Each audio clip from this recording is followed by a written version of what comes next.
Ada pelangi lah. Korang pernah tak setiap kali lepas hujan ada pelangi, mesti kita rasa excited kan? Pasti kita mesti tunjuk.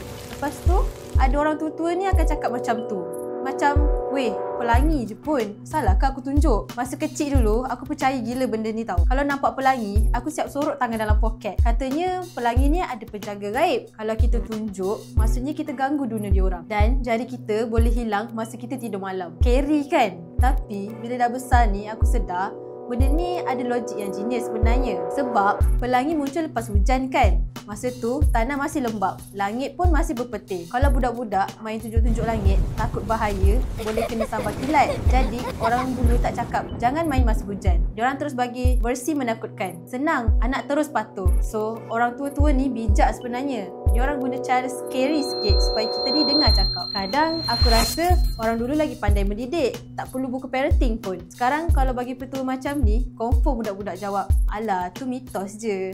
Padahal mitos tu lah yang jaga kita dulu. Cuba korang komen kat bawah cerita yang pernah korang dengar.